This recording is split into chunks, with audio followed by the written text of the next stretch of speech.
Today I'm going to show you an easy framework for making granola from stuff you probably already have in the pantry. So stick around.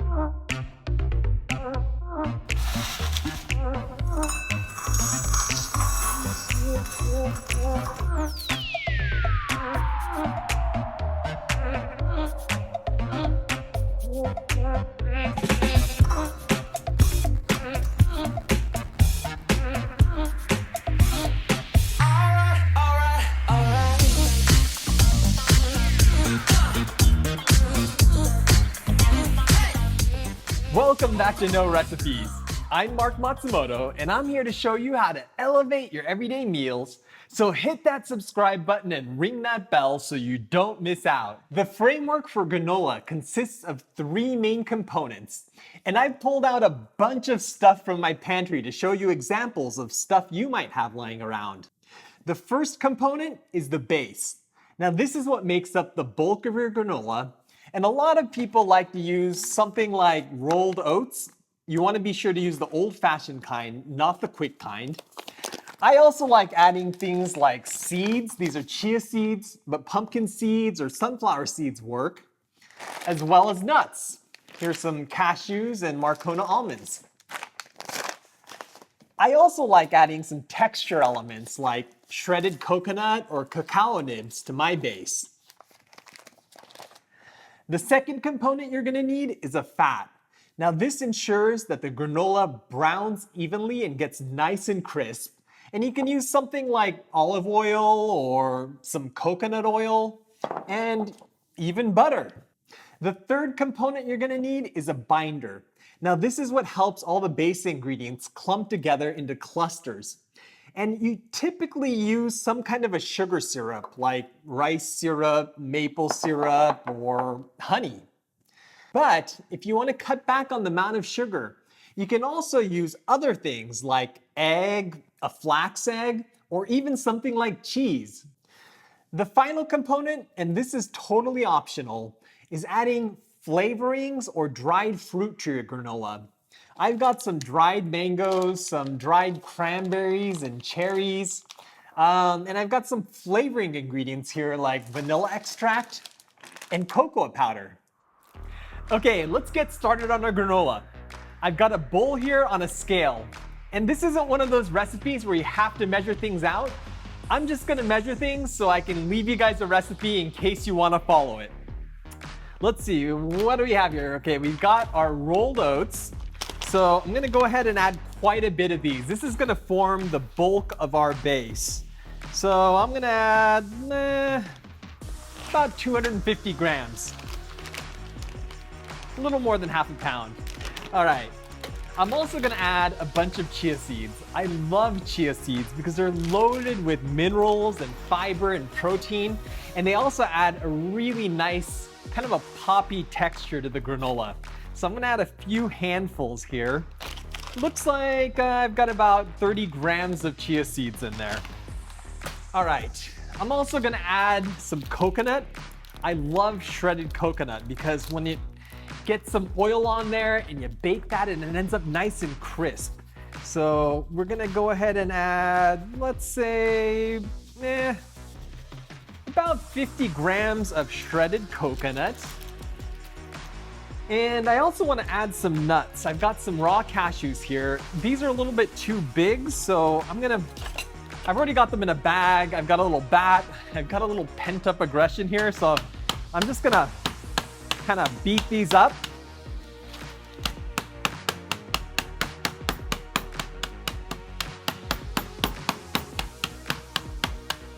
All right, that should be good. So they're nice and crushed up here. And we're gonna go ahead and add that. Let's see, we're at 320. So that's about 100 grams of cashew nuts that I've added. If you've got some big ones here, you can kind of break them up with your hands. All right, what else do we have here? So in terms of the flavoring, I was kind of debating whether to go chocolate with this or not, but I've got some fresh passion fruits today, and I wanna have this granola with some yogurt and passion fruit. So I think I'm gonna go tropical with the theme today. And for that, we're gonna go ahead and use some coconut oil. It's a great rich oil that's gonna make our granola nice and crisp, and it's also gonna add a little bit of coconut flavor. So I'm gonna add about maybe like a third cup, maybe a little bit more of coconut oil here into our mixture.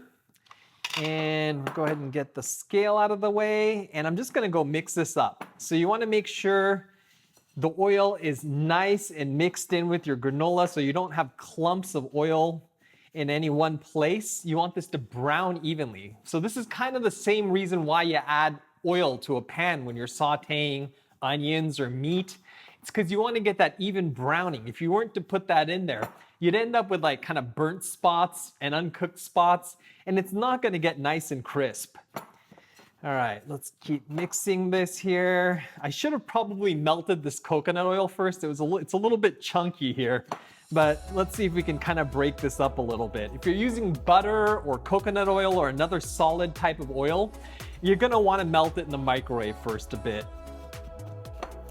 All righty, okay, so it's nice and integrated. You can see it's kind of like wet sand right now. And we need a binder in here. So if we were to throw this in the oven just like this, it's gonna get nice and brown, nice and crispy, but it's not gonna stick together into those sort of clumps that you expect from granola. And I want a little bit of sweetness to this. So let's see, what are we gonna use today? I have some honey here, some maple syrup, but lately I've really been loving this brown rice syrup. It's gonna open. It's a really, really sticky syrup that's basically maltose, which is a type of sugar, and it's super thick and gooey. So this is gonna help bind all of our ingredients together. Whoop. Okay, I've got about a third of a cup of maltose in there. And wow, that's really gooey. Okay, so you can see it looks kind of like that. And I'm just gonna go ahead and mix this up.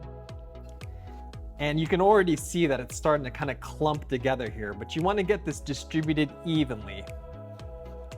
You can also add some extra brown sugar or regular sugar or whatever sweetener you like to this if you want it to be a little bit sweeter. I don't like my granola to be too sweet. I like having it with some fruit and some yogurt or some soy milk. So I'm gonna go ahead and just use the rice syrup for this one. Wow, yeah, that's really sticky. We could probably even turn this one into granola bars if we wanted. By the way, if you want to make granola bars, it's just like making granola, but you just need a little bit more binder so it really kind of sticks together, and you can cut it up after it comes out of the oven. Alrighty, that's looking good. But you know what? I think I may have put a little bit too much oil and a little bit too much rice syrup in here, so it's really kind of sticky here. So I'm gonna add a little bit more base to kind of loosen this up a little bit. And what I've got here is something called okara powder. And basically what this is it's the leftover leaves after you've made soy milk. You know, you've got all that kind of pith from the soybeans. And normally it's kind of a wet, has a spongy texture, and it's loaded with protein and fiber. But you can actually get it in powder form like this, which is great. You can see it's kind of like almost like kind of a skim milk that you add water to. But this is gonna add a bunch of protein and fiber to our granola. So I'm gonna add a whole bunch of this, and this is also gonna help absorb some of that oil and that extra syrup that we put into here. All right, and this is coming together very nicely. Okay, and you want it to kind of, when you sort of scrunch it up, you want it to sort of stick together into a ball like this. That means it's gonna clump up and form clusters and be that kind of granola that you expect. All right, I'm gonna go get a pan to put this in so we can bake it, but I'll be right back. All right, I've got a baking sheet here that I've lined with parchment paper. And let's free up some room here. Get that on the counter. And I'm gonna go ahead and just dump all of this granola mixture onto the parchment paper. And then we're just gonna kind of press this out. You wanna do this because you wanna get that syrup to kind of bind with all of the ingredients. So when it comes out of the oven, you're gonna have some loose pieces that aren't quite stuck together and some pieces that are really kind of clumped together into clusters. just like that. So you want to spread it into an even layer. If you have like some thin parts on the edges, it's going to brown unevenly. So you want to make sure you want to get this as thin and even as possible. Get it right up in there to the edges. Make sure the center isn't too thick because that's the part that's not going to brown. All right, that's looking good. So I've got my oven preheated to 340 degrees Fahrenheit or 160 Celsius. And we're gonna go ahead and pop this into the oven for about 30 to 40 minutes. It kind of depends on the type of oven you have. I've got a convection oven, so it's gonna go a little bit faster. And we're gonna wanna go in there around halfway through and turn this around. And if it looks like it's really browning unevenly, you wanna mix it up a little bit so it doesn't burn in spots. All right, be right back. I've got a convection oven, so I'm not gonna turn the pan. But if your granola is browning unevenly, rotate it about halfway through.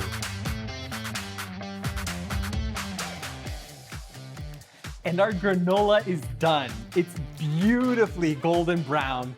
My kitchen smells nutty and buttery and amazing. And I'm just gonna let this cool off. Now, it's hard to tell right now because it's still gonna be a little bit soft because it's warm, but as it cools, it should crisp up.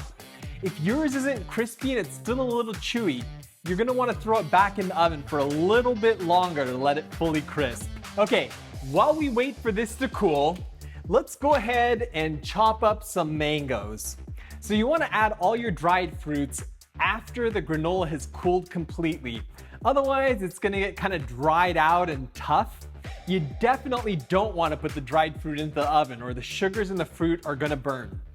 All right, sticking with that tropical theme of that shredded coconut and coconut oil in the granola, I'm gonna go ahead and add some dried mangoes to this.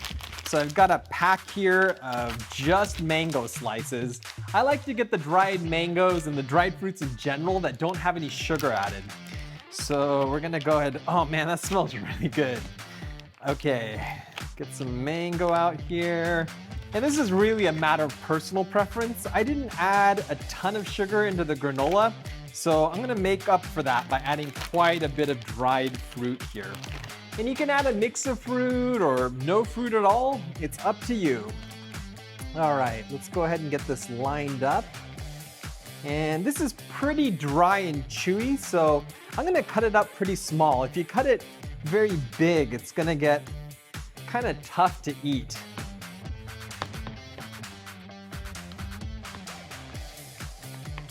Boy, I'm getting a bit of a workout here. I'm ready to have a bowl of granola.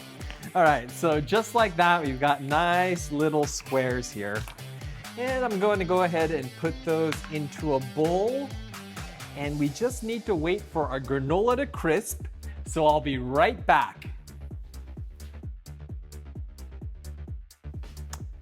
All right, our granola should have cooled down to room temperature by now. So let's bring that back over here and take a look. Yep, our granola's down to room temperature. So we're gonna go ahead and break this up now. I'm just gonna lift up the parchment paper and you can see we got some nice big clusters, but we don't want them that big. So you know what? I'm gonna have a bite of this. It's so good. There's no butter in here, but that coconut milk and the cashew, sorry, not coconut milk, the coconut oil and the cashew nuts give it this kind of buttery taste. It's got a ton of umami and it's just very mildly sweet. So we just want to break the big chunks up, crumble that up. Oh, look at that. That's beautiful. All right, let's go ahead and add our dried mangoes that we've chopped up. And our tropical granola is done. One of the things I love about granola is that depending on the flavorings you add, it takes you to a totally different place.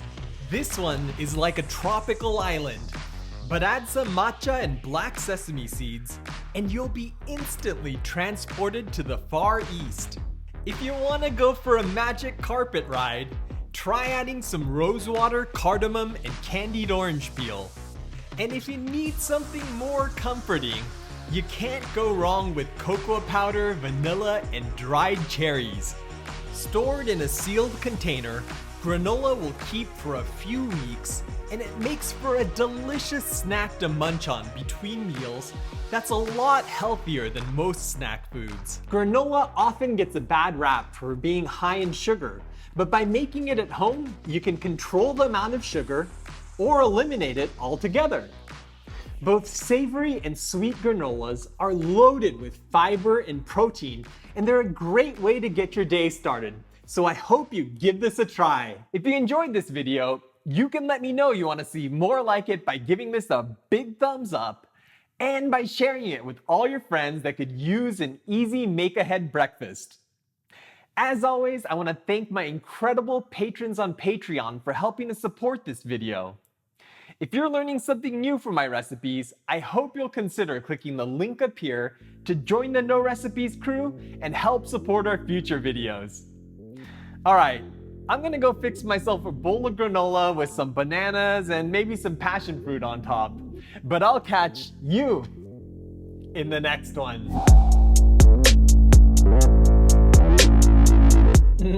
This thing smells like a tropical vacation. The passion fruit, some banana, we've got the dried mango in there, and it's crispy. We've got some beautiful yogurt on top.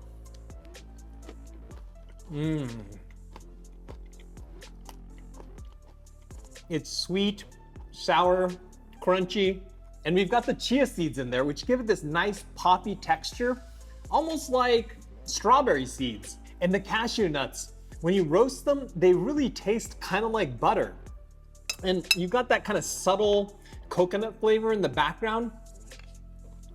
This granola is full of healthy things, but it doesn't taste healthy. All right, I'm gonna go finish this off at the dining room table, but I'll catch you in the next one. And my kitchen just smells nuttery and buttery. Nuttery?